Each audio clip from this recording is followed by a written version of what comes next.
How much of that is being ginned up on purpose to make legitimate questions about the U.S. government's relationship with the government of Israel seem like crackpot stuff? It seems like some of the influencers on the right have gone all in on the obsessive hatred of Israel, connecting the Jews to everything. Some of these people I've, in my past, considered friends, broken bread with, wrote blurbs for my books, been at weddings together, all of these things. So I haven't talked about it that much.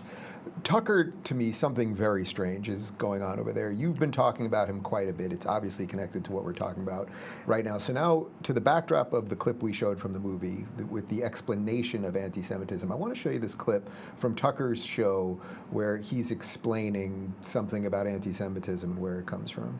And if you're wondering why there's an awful lot of lunatic anti-Semitic comment about Israel online, you have to wonder how much of that is organic. Some of it, of course, there are always haters, but how much of it is not organic at all? How much of that, the lunatic, all Jews are evil, how much of that is being ginned up on purpose to make legitimate questions about the U.S. government's relationship with the government of Israel seem like crackpot stuff, like hate, like David Duke level lunacy? Probably some, because it serves their interests.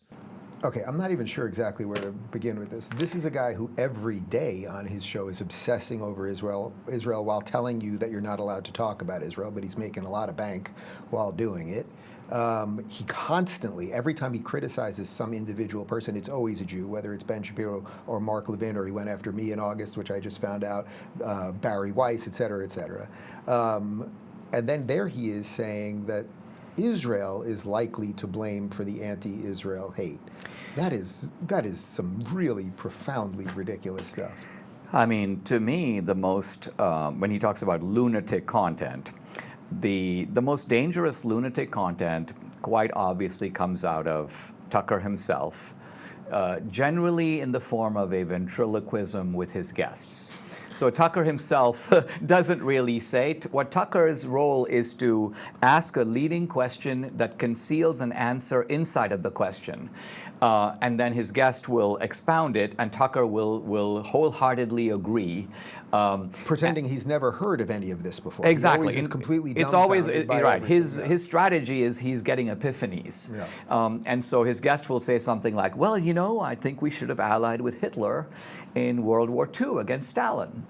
And Tucker will say something like, well, that's very interesting. And then the guest will say, well, they're both autocrats. And then Tucker will say something like, well, you know, even at the time, there were people who said.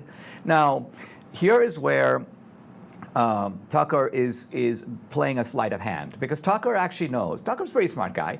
Tucker knows that at the end of World War II, people like Patton basically said, we're over here, we've clobbered the Nazis, maybe we should go clobber Stalin. But Patton would never say, and never dream of saying, and in fact no respectable person would dream of saying, we should have allied with Hitler, right. Or that somehow Stalin posed a greater threat to the world at the time than Hitler did. But for a lot of young people, these nuances are elided, they're conflated, and so you can have young people going, wow. I mean, see, Tucker is like a sage of the idiocracy, you know? So for people who have historical amnesia, they don't know anything, when Tucker says something like, at the time, there were people who did talk about this, the young people go, wow, this is like mind-blowing stuff, I've never heard it. You never heard it because it never happened. Right, it's sort of like catnip for the masses or the confused in some way. That's it.